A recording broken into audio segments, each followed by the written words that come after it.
you listen to reason? Will you open your eyes? It's a wonder what you'll find with an open mind. You may be surprised. Yeah, gotta get away from this illusion for the sake of the world. This delusion, it's gotta go.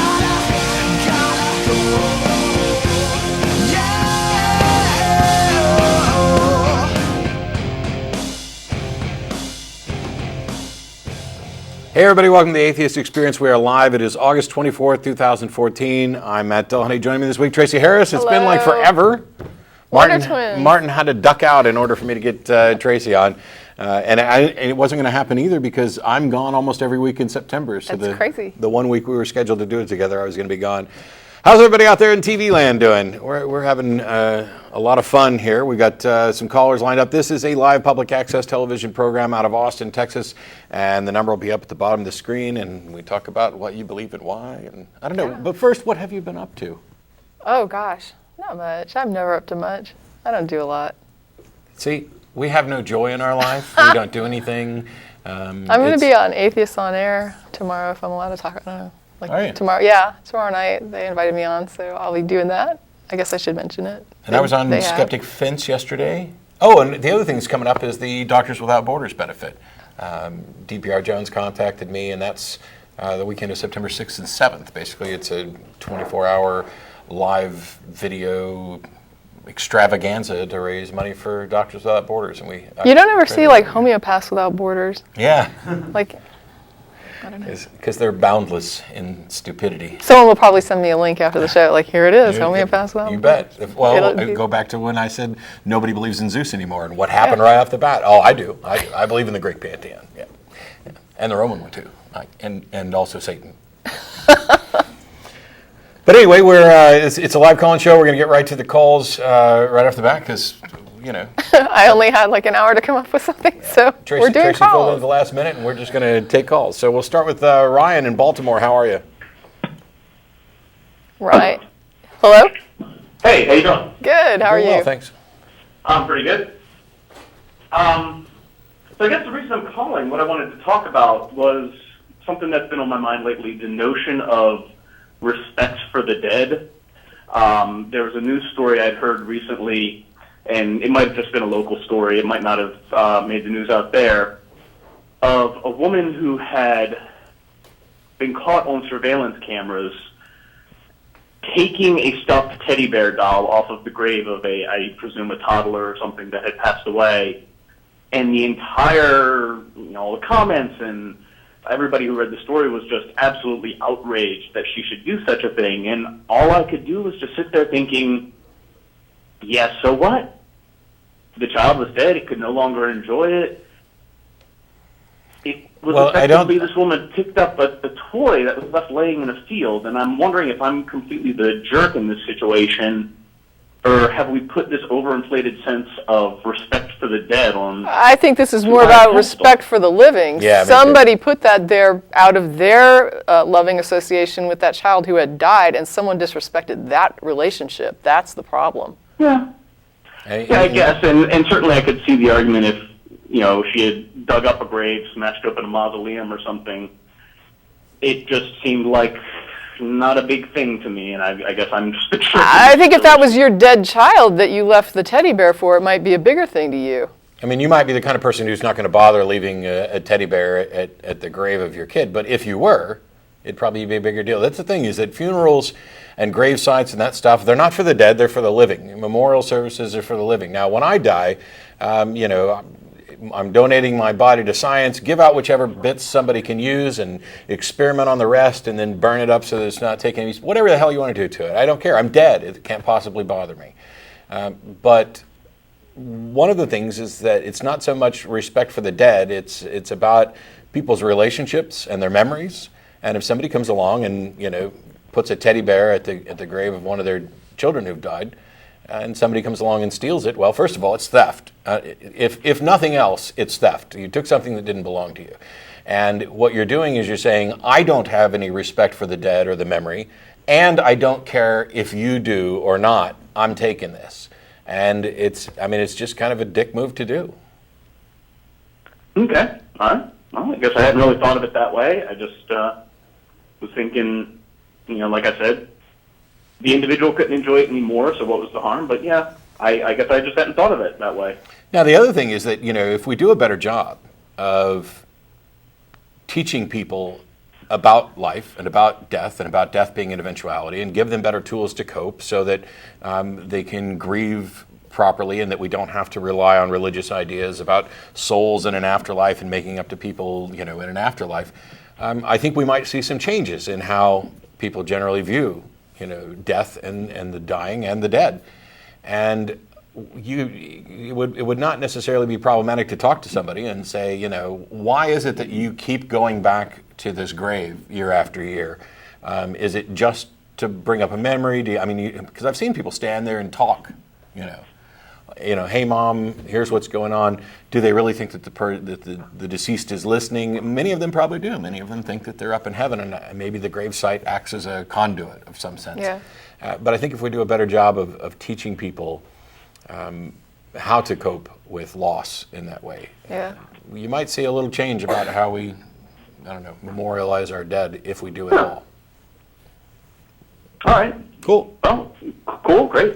Big fan of the show. I love watching it, and thanks for the chance to talk. Sure, Thanks, thank Ryan. you. Hey, no problem. All right, we've got Winston and Hershey. How are you? Oop. Is he on? Okay, try it now. Our phone box is problematic. Can you? Well, I'll tell you what. We'll hold off on two. We'll try one. Nope. All right, thanks. Wait, who's on? Winston's on now. Okay, hey. Hello, am I on right now? You are on right now, yeah. Oh, sorry, I just called so they didn't screen me or anything. Is that fine? Oh, this isn't Winston and Hershey? No, this is Emmanuel from North Carolina. Okay, well, what do you got for us? Sorry. Okay, well, I just had a question. Not really a question. Today at church, well, I'm an atheist to start off with, and they were talking about God, being loving and, what is love and how God is love. But one of the verses they brought up, it said something about God not being jealous and not keeping a list of people, like that wrong them. Not being jealous? Yeah, it said love is not jealous. Love, love is not jealous. Yeah. That's talking about love. That's not necessarily talking about God. Because Right. it flatly says that God is a jealous God. Right. Yeah, it says, God's a jealous God. And then God has a whole book of people he sends to hell for, wrongdoing. So, yeah, I guess I was just calling up to say that. And, yeah, that's it. Okay. All right. Yeah, all right. Thanks. Bye. Bye. Yeah, there's a verse that says, I, Lord your God, am a jealous God. Yeah. And then there is a passage about love. It's, love is patient and kind, blah, blah, blah. Love is not jealous, etc. Actually, I'm not quite sure that's what it says. In any case, this idea that God is love it's pretty useless. It's kind of, I can't even come up with the right word for it. Wrong. Okay. We'll go with wrong. Chris in Round Rock, Texas, how you doing? Hey, how's it going? Very well. Hey, I'll lay it out pretty quick. I'm not trying to be overly contentious on this, but I was going to say something about Richard Dawkins' famous tweet from over the weekend. Mm-hmm. I know he doesn't obviously speak for, every atheist or for you guys or anything, but I just wanted to throw out a couple of key points on it, and y'all could say whatever.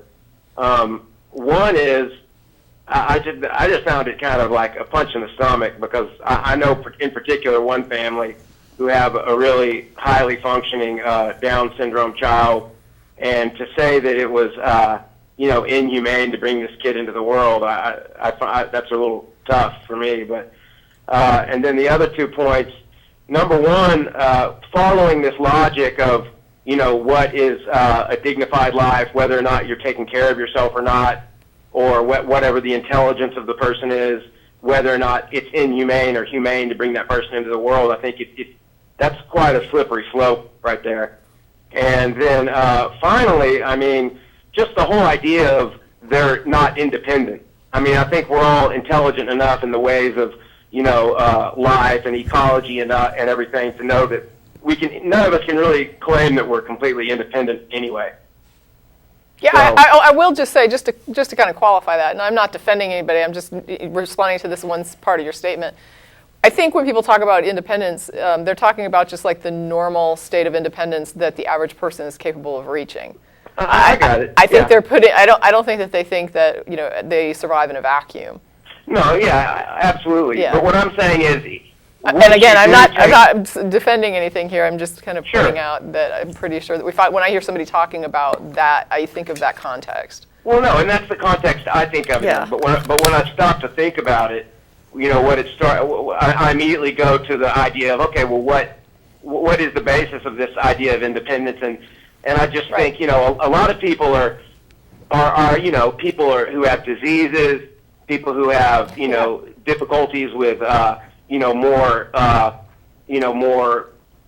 run-of-the-mill psychological issues they take medication for. Sure, people can be, different levels of dependency on other people at different times in their lives. I mean, the idea that you're going to, all of us are dependent, obviously, as children.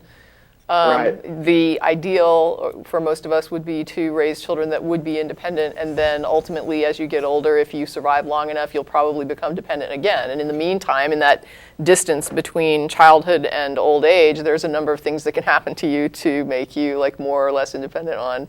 But what I wonder is, where is the inhumanity? Where is the inhumanity that's being discussed here? That's a personal question, I think. I mean, I think I would never. This is the type of question I can't answer for other people. That's where I think it becomes really problematic, is when I start telling somebody else what they should or shouldn't do. But there are. I mean, I would be a liar if I sat here and said that there weren't certain conditions that if I were carrying a child and a doctor told me this is the status, that I wouldn't say I want to terminate the pregnancy. I mean, there are things that I would terminate a pregnancy for, and I would feel it was in the best interest of the unborn. Now, that would be my personal decision and up to me what I would be willing to gestate or not gestate. And I think when it comes to other people, it's up to them. I mean, as long as they're aware of what's going on and they've been informed and they understand what it is that they're facing for their future and what the child that they're going to bring into the world is facing for a future, and they think that they can handle that and cope with it, that's not my call. They're not asking me to cope with it. They're the ones that have to deal with their decision. So a couple points of clarification. First of all, Dawkins was challenged on this repeatedly, and then ended up doing a blog post where he kind of walked his comments back and changed what he was saying. The original tweet was in response to somebody who had asked, they were kind of unsure about what they should do if, in fact, they were pregnant and it was determined that the child had Down syndrome. And what Dawkins said was, abort it and try again. It would be immoral to bring it into the world if you have a choice. Now, first of all, he's expressing his opinion of the morality of the situation. Second of all, I disagree with him in that I think what he's done, and since he's kind of clarified his position, I'm a little more confident in saying that the original tweet probably did not represent him accurately. It's an example of he's got a history of clumsily tweeting and assuming other people's motivations or phrasing something poorly, which is kind of peculiar for someone who's such a great communicator of science. It's not, for example, my position is not that it's immoral to bring that child into the world. My position is that it is not immoral to terminate the pregnancy. That if that is I can't tell you what to do. It may not be. This may not be a moral question at all, other than to say that it would not be immoral to terminate. When you say it is immoral to go ahead and carry the child to term, you're basically saying that people are wrong to do this, which I don't agree with, because if you're trying to assess quality of life based on your preference. Right. And it may be the case that, and as we've seen many times, there's plenty of people with Down syndrome who live happy, productive lives and bring joy to the people around them. So it's kind of short-sighted and presumptive. And what he should have said, and what he kind of later said was, yeah, when we're talking about what the options are, it may in fact be the most moral thing to do to terminate it. It is definitely not immoral to terminate the pregnancy. But what he wrote was, I think, wrong, and wrong in a number of different ways, because abort it and try again, I'm not completely up to speed on all the relevant science, but I'm pretty sure that once you have become pregnant and you have a fetus that has Down syndrome, trying again, you're probably going to repeat this over and over again. That these are genetic. You might not, but I'm not that concerned. What concerned me more was the people who were assuming that Dawkins was speaking on behalf of every atheist or every scientist or every whatever, because that's just kind of absurd. That's not the way any of us think. It's the way religious people think. They have some individual that is the spokesperson for their group. And in reality, what we saw right away was people in the atheist community going after him, saying, no, you shouldn't have said that. You should have said it this other way. What you've said is actually wrong or objectionable. And that's why he ended up walking it back. We don't have the sort of, Dawkins is not the Pope of atheism and never will be. Right on. Sounds good to me. Cool. Thanks for your call. Thanks, Chris. Later. All right. I'm the Pope of atheism. Where's your hat? Atheism doesn't have a hat, just like it doesn't have a God. So anybody else who's bald, you can also be a Pope of atheism. But. Daniel in Torrance, California, how are you? Oh, I'm doing well. Good afternoon, Matt and Tracy. Good afternoon. What I wanted to talk about is a little more of a complaint than a question. I think that it's really problematic when atheists call religious people crazy, or say that religion is a mental illness. Okay. And Do we say that? Do we say that? Yes, I have heard it on this show many times. You've heard on this show somebody saying that religion is a mental illness? Callers or hosts? Because I don't recall ever saying that at all, and it's not the sort of thing I would support. Well, maybe not specifically you, Matt, and maybe not that exact phrase, but the word crazy, at least, does get thrown around a lot. Crazy is a colloquialism that also refers to irrationality, and I have no problem at all pointing to something that is irrational and identifying it as crazy. Crazy is not a diagnostic term.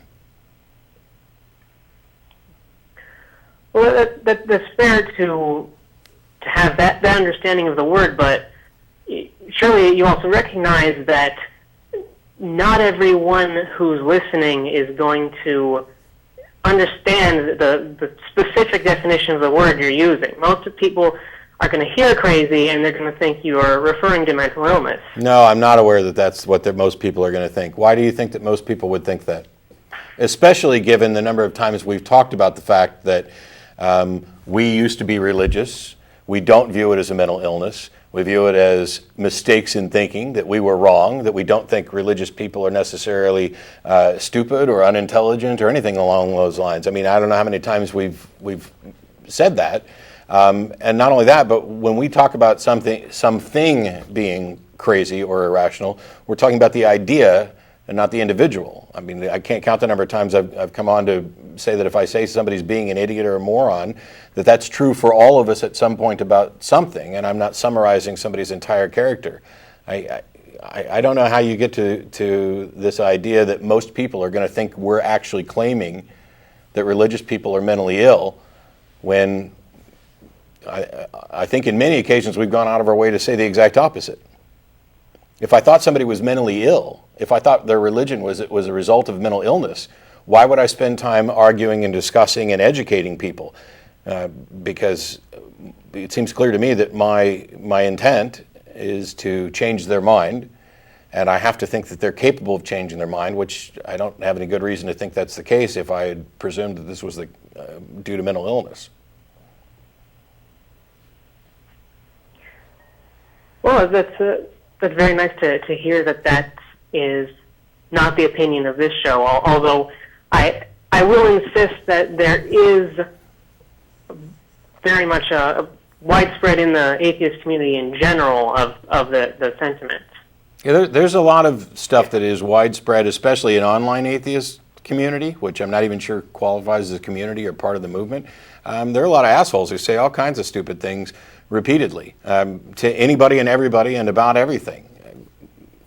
Okay, I'd love to fix that, which is, unfortunately, I can't, despite being the Pope of atheism, I can't dictate what people can and can't say. But I agree with you that, religion should not be portrayed as a mental illness. As a matter of fact, Darrell Ray's book portrays it as a virus. Richard Dawkins talks about it as a meme. I'm not aware of any significant, prominent atheist or even group of atheists that portray religious ideas as the result of mental illness. Now, perhaps irrationality and non-chronic mental defects, but not mental illness. Well, it sounds like we're not going to have a whole lot more discussion because we agree with each other. So I'm going to go ahead and let you guys get to other calls. Have a nice day. Sure. Well, Thanks, thank Dan. you. So the lines were empty, but now they've all filled up again, just in the span of time between me getting ready to say, "Hey, the lines are empty." So we'll give them a couple minutes to Screen. to screen through there. But I don't know. You didn't. I took that whole call, so I don't know if you had any extra comments on. No, it's interesting. I mean, I've been reading a little bit about ableist slurs and things like that, and so I've heard some ideas about it that make me think twice. That maybe I should select a word if I'm going to go with something colloquial and maybe choose something like wild, like that is just a wild idea to say something like that, or that's really far out there, or I don't think it's completely off the wall what they're saying, and I think sometimes there are these words that sort of devolved out of slurs against mentally ill people, or that were used to describe mentally ill people that are now slurs that aren't used as much to describe mentally ill people, but the people that are mentally ill still have these associations. So I do understand when people in that community are saying, I hear this word that is, it is still used about them. People might not say it to their face, but they know that their friends or family may say these things, or people that are in association with them. And so if somebody is a little bit mentally ill, sometimes people will say, there's something really wrong with them, they're kind of crazy, and it does get used in that capacity. You are looking at it like, well, people use it broadly as like this broad term of, just a wild idea or a far out idea, an irrational idea. And that's true. But I'm not in a community that is a person who walks around knowing that behind my back people are whispering crazy. Sure. So to them it has more of, I think, a painful impact that the rest of us don't really think about. And I've thought about that a bit, and I think that's kind of a valid point. So let me toss out a quick hypothetical while we're waiting on the screen. Here's a person who's mentally ill. Mm-hmm. Why is it worse to say that they're crazy than that they're mentally ill, when both of those are used as an assessment of what appears to be a defect? Because crazy carries with it a lot of negative association that mentally ill doesn't. Mentally ill has its own associations, but it's at least like an accurate term, whereas crazy seems to be just sort of a blanket term that almost comes with like a disparaging thing. Like I said, you wouldn't say to somebody's face, well, you're crazy. I mean, if they were mentally ill and you were trying to explain that, I wouldn't tell a mentally ill person that they were crazy. I wouldn't tell a mentally ill person that they're mentally ill either.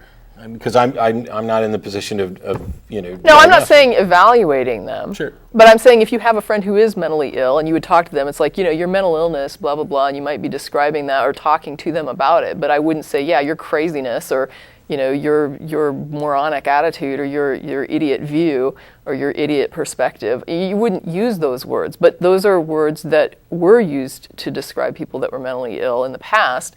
And crazy is thrown around currently as a term that people would use behind somebody's back, but they wouldn't generally use it to their face. So it's got more of a disparaging bent to it. Okay. I still think I'm kind of okay with the colloquial because it's not a diagnostic, but then I'm not in that position. It takes a little while to get used to it, but I mean, people make the same argument about other disparaging terms like gay. There are some people who are just like, I don't mean gay to be homosexual. When I'm using gay, I'm using it negatively, but I'm not, talking about, homosexual people. Sure. But there's still this disparaging connotation that is, levied at the homosexual community when that term is used by certain other people. So there's this association that still exists. Yeah, I think part of it is it goes back to what I was talking about you're being moronic or idiotic or things like that, and that's something that I changed where I tried to change, where I'm not saying you are a moron, but you are being moronic in this context, because first of all, there seems to be this assumption that you're making a value judgment about the individual. Like there are some people who, let's say, are crazy. Yeah.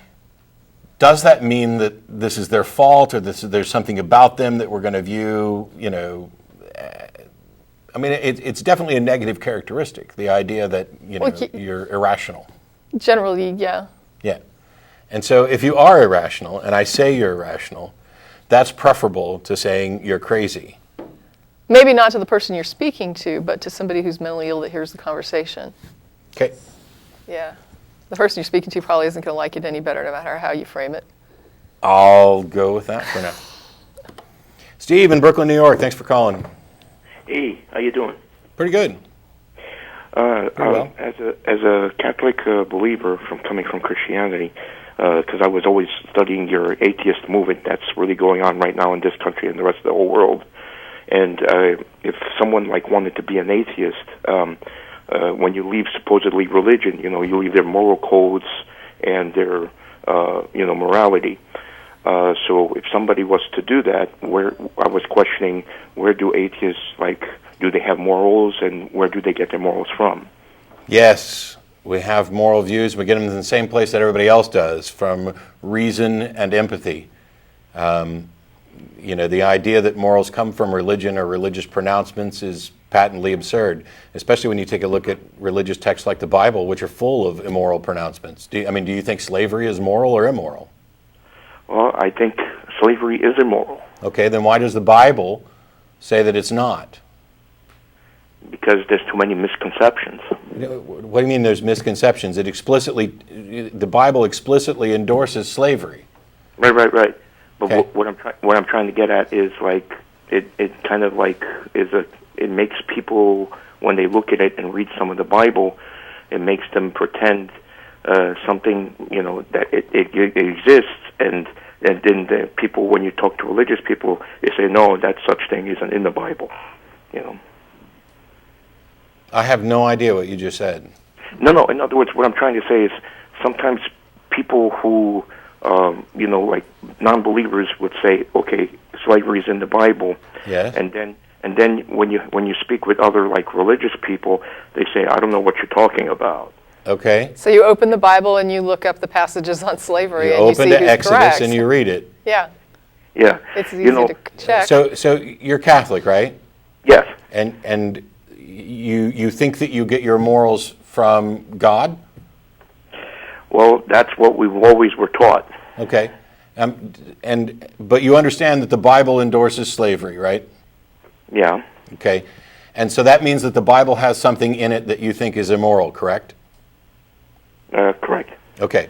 So now as you look through the Bible to find these things, how do you go about determining whether or not the Bible's right or the Bible's wrong about anything when you already acknowledge that the Bible can be wrong? Basically, you have to use your own best judgment. Right, which is exactly the same thing that we do. We just don't bother with the book. I didn't need a book to tell me that it was immoral to kill people. Nobody in the history of our species has ever needed a book to tell them that it was immoral to kill people. The only thing you had to do was realize, hey, I'd rather not be killed, and these other people would rather not be killed. Hey, that's probably a bad thing. It's in our best interest to avoid encouraging people to kill people. And the people who agreed would get together and say, hey, we're in agreement here. We're just going to go ahead and declare this as a moral edict and maybe even make a law that we are going to oppose those people who think that it's more moral to kill than to not kill. What's kind of funny is that when a lot of atheists tell me that some of the things that are in the Bible, and I like find out, it's like kind of shocking that you didn't know this, some of these things. Yeah. Yeah, I think everybody that I know that is like deconverted from a religion probably has had that experience. It's been said many times that the two things that are most likely to make someone leave their religion and become an atheist are college education and studying the Bible. See, the thing is, like, I've spoken to some atheists, and I asked them the same kind of question, like, where you get your morals from.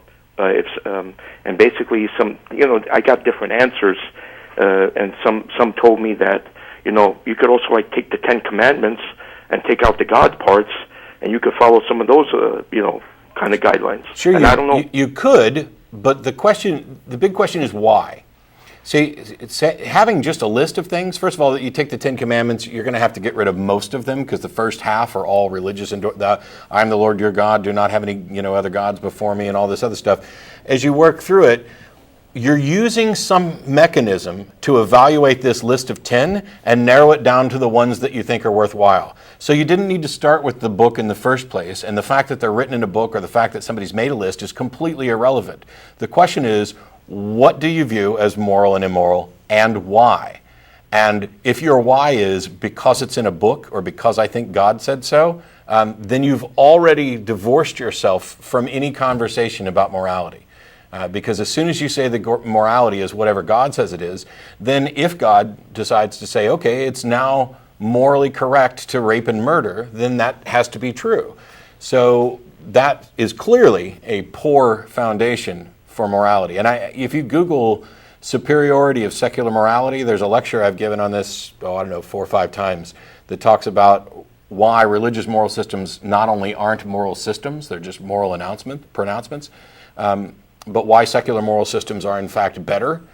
And I'm convinced that we all come about morality in the same way, with one minor exception. The thinking part of this is very difficult. It's hard to sit down and analyze, what do I think about this? What do I think about this? Why do I think this? And so we're prone to taking shortcuts. And I think that is what religion preys upon, our need to take a shortcut for efficiency. And so if we look at, hey, this group of people who have this religion and they have these, hey, look here, it says don't kill, I agree with that, so I'm going to accept these other things, right off the bat, that a man shall not lie with a man, or you can't wear polycotton blends, or plant crops in the same field, stuff like that. It's hard work to sit around and think about why is something wrong, and we are intellectually lazy. And fortunately, I think we're kind of crawling out from our infancy now and recognizing that we made a bunch of mistakes in the past and we probably shouldn't repeat them. But it's also hard when you've been raised in religion, because you have the additional problem of no one ever encouraging you to think about morality and ask these types of questions and consider why this should be the case. So you have the problem of reaching adulthood, deconverting from the religion, and saying, this is all I've ever had to go by, especially if the religion that you were adhering to was highly authoritarian, and then you seem like, it feels like you're stripped of the foundations for this and you don't know where to get them, because you haven't actually been encouraged to understand that you can think about this and to be able to think about it, and haven't spent your life considering it. That's part of the problem too, I think. But this is why I started with what I did. When I flatly said that we all get it the same way, it's to hopefully help you and other people recognize that this is actually what happened, because you don't think slavery is moral. Your Bible says that it's not immoral. It actually endorses it.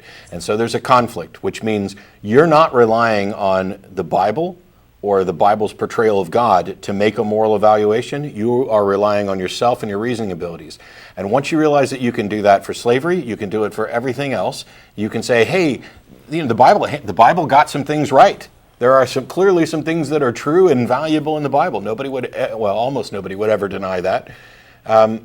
But the fact that it's in the book is not why it's right. See, what I wanted to, when I was studying for somebody who's thinking about becoming an atheist, because that's what I'm doing right now, basically, it's sad that sometimes they don't teach. You basically have to educate yourself. Yes. If somebody wants to be an atheist, with what comes with it. I mean, we know the basic principles. There's no heaven. There's no God.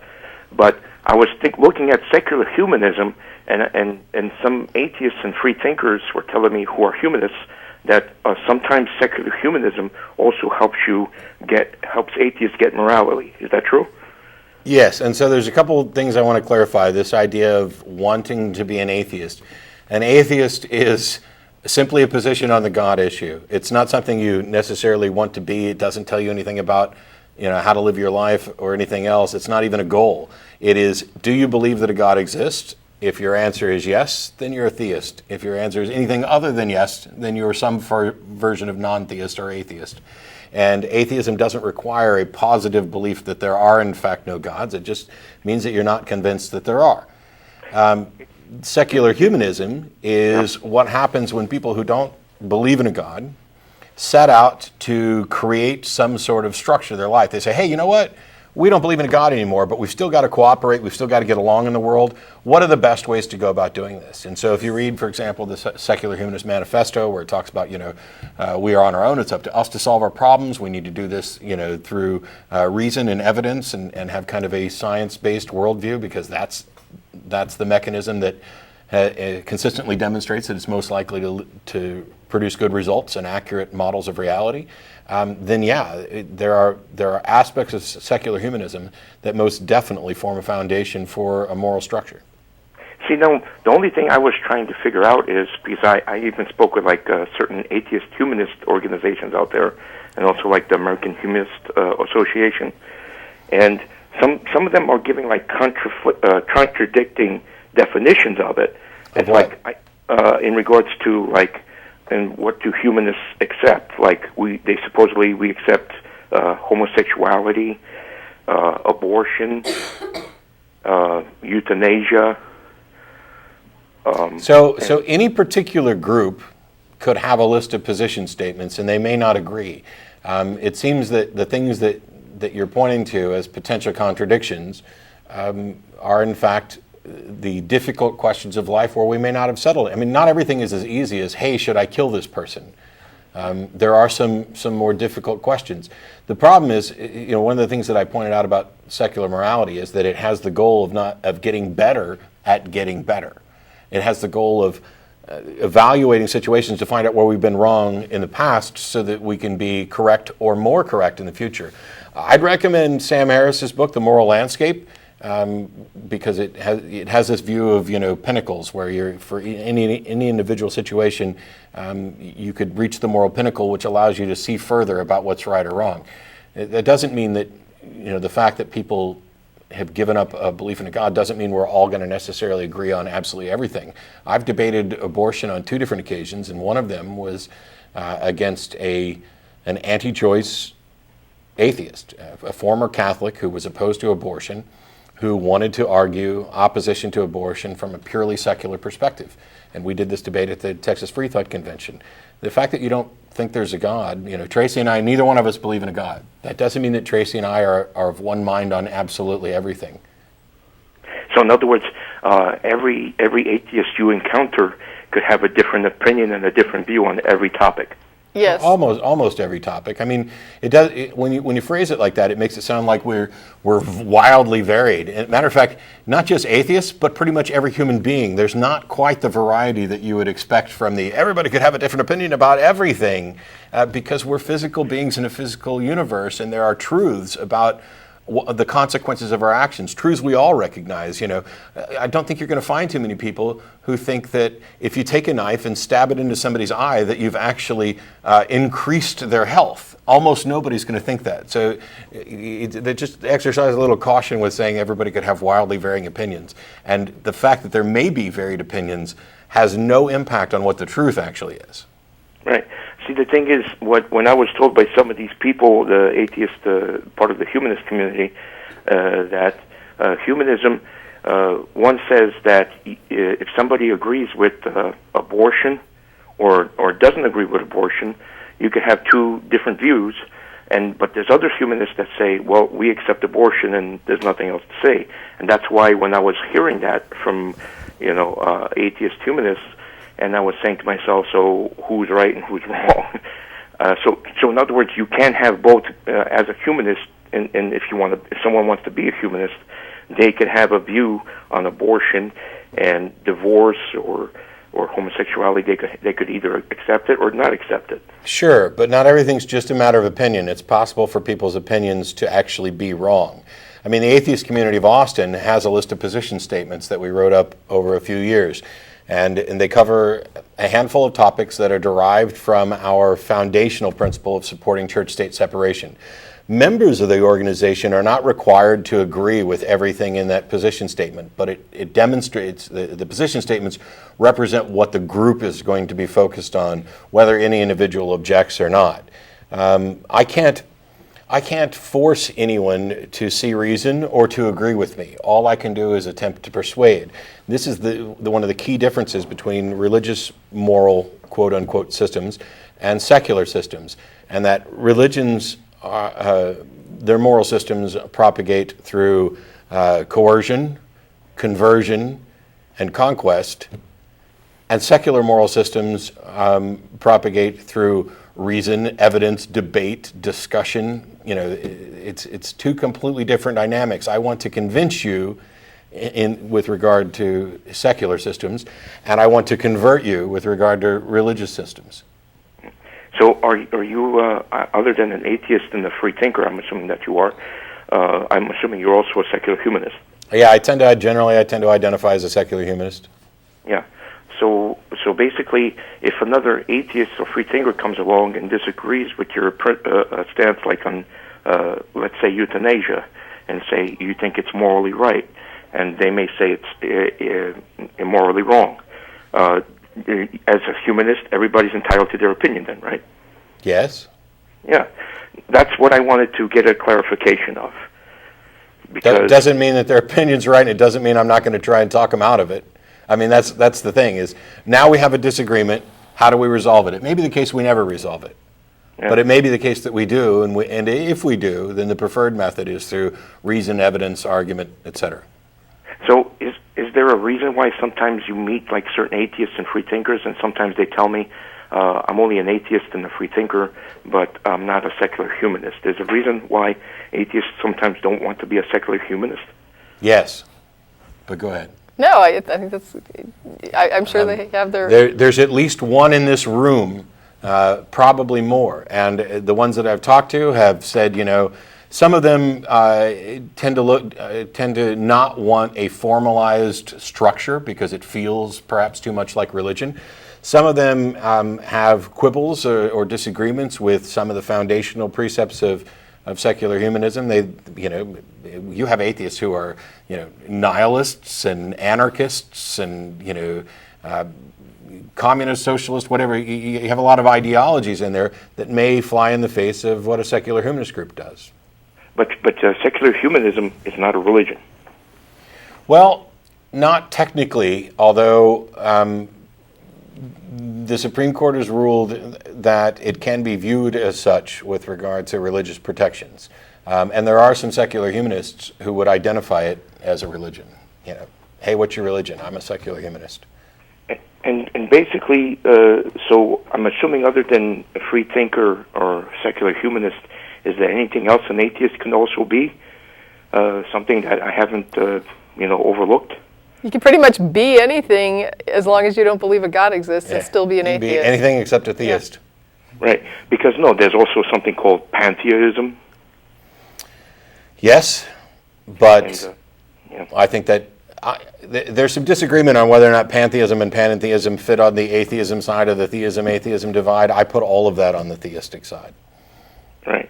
But. So it's like Richard Dawkins made a comment about it, and he said that pantheism is, I don't want to be maybe offensive, it's called sexed up atheism. Nothing offensive about sexed up. Well, I'm just trying to be nice. Well, you should tune in some other time, because I've said much worse things than sexed up. But yes, Dawkins said that pantheism is sexed up atheism. And, there's being a nationalist, a naturalist and a rationalist. I've heard that you could also be. Sure. There's thousands of different labels you can technically, you could also be a genocidal maniac, but it's just like whatever you're geared toward, whatever you come out. There's all the only to be an atheist, you just don't believe a God exists, and then whatever you do after that, you're still an atheist as long as you don't believe a God exists. I think if we take nothing else from this, rather than sitting here listing all the things you could be, it's worth noting that once you stop believing in a God, you embraced freedom. And the freedom to do and think all sorts of things. And the whole universe is now open to you. And as long as your goal is to be, the best human that you can be, then you're probably somebody that I'd get along with. I don't really care what label you put on yourself. As a matter of fact, I think quite often labels get in the way of actual conversations about the issues and the topics. So can a humanist also be somebody from a religious Yes, there are religious humanists. There are theistic humanists, which is why there's the label secular humanist is to distinguish it from religious humanist. But secular humanism and religious humanism have two differences, right? Probably, other than that, probably more than that, but yeah. Basically they take certain stances on certain issues that religion won't take. Yeah, there's theistic humanism, which is the idea of, hey, I believe in a God, but I don't believe that God does anything, and we're on our own to solve our own problems. I guess that pretty much answers it. I don't know. Because sometimes you even feel that the moral codes of the religion, like especially part of the Judeo-Christian religion, when you follow them and they tell you to follow and to they're the laws and the rules that you're supposed to follow in life. The movie. I'm sure you guys saw the old movie version of RoboCop, where they put all of these laws and rules for him to follow, and technically his mind goes crazy.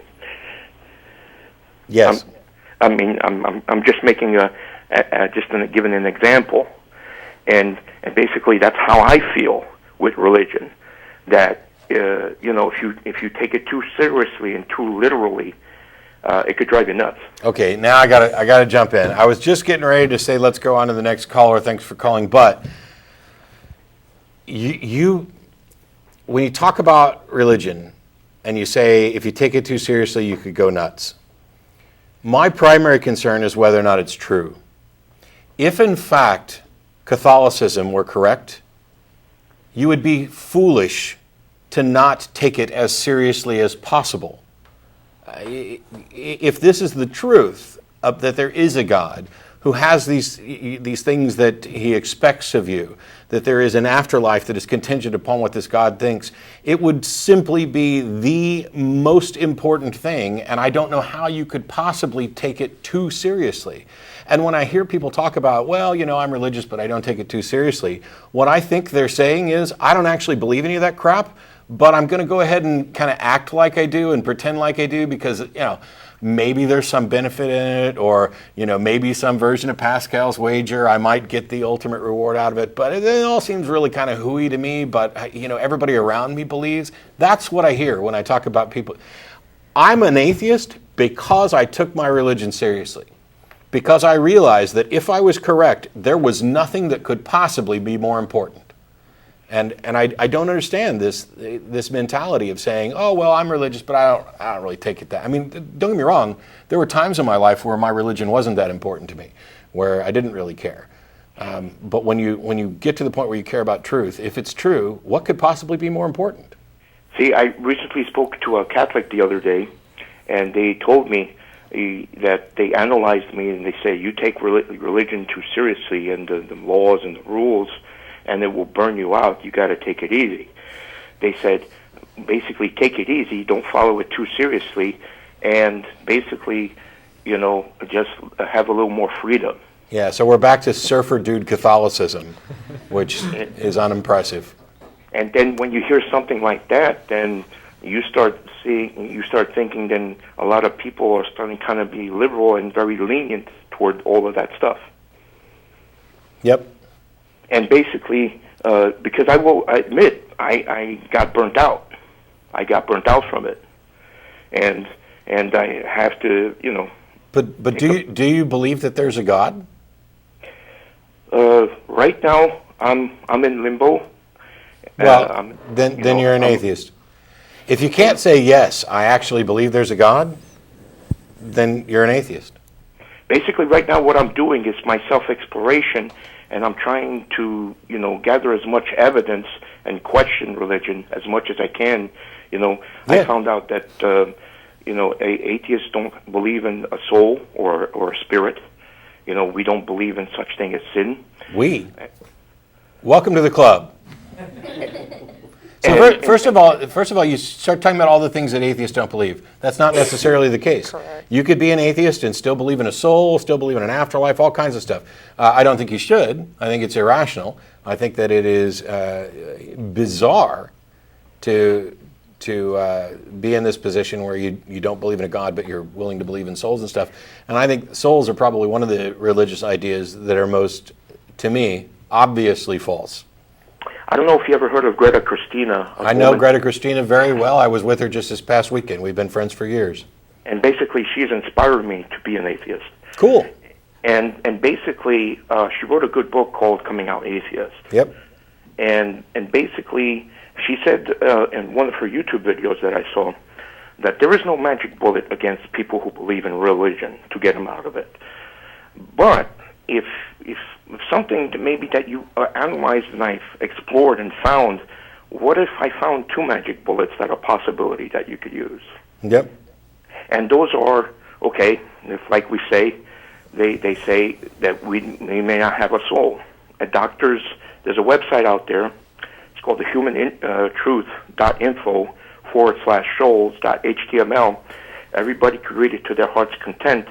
It says there in black and white that the doctors and scientists have analyzed that a person's brain, when they get brain damaged and their personality changes, they said if there was a soul or a spirit in the body, that basically the personality wouldn't have changed.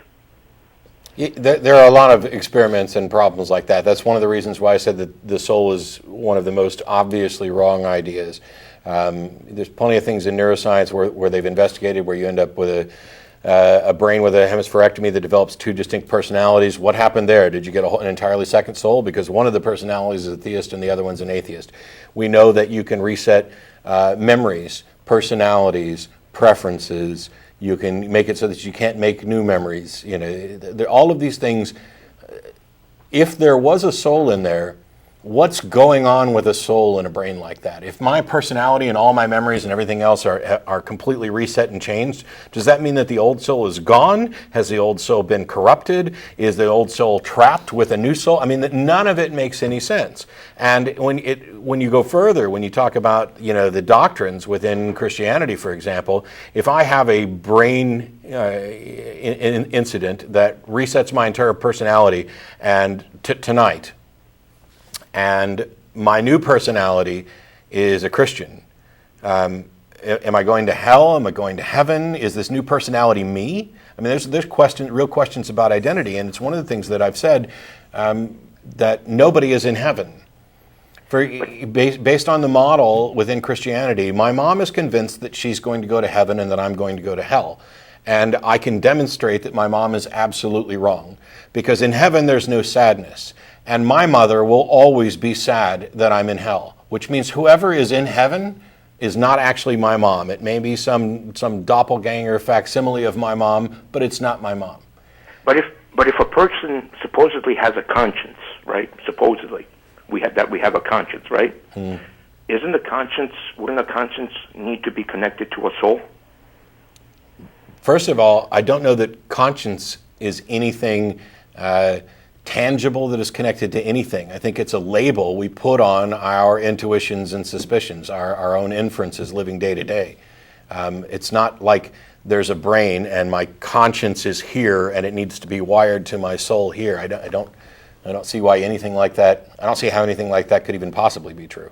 Right, but still, people who are atheists, they still, I take it, believe that there is such a thing as a conscience, right? Well, people experience guilt, but I mean, it's that we're a social species, so I would expect that we would have developed feelings like guilt and obligation and things like that, fairness. That is demonstrated not just in human beings, but in other species as well. You see certain parallels to some of these things, and it's just you can breed animals to be more social. So those are things that you can instill more strongly or less strongly in a species.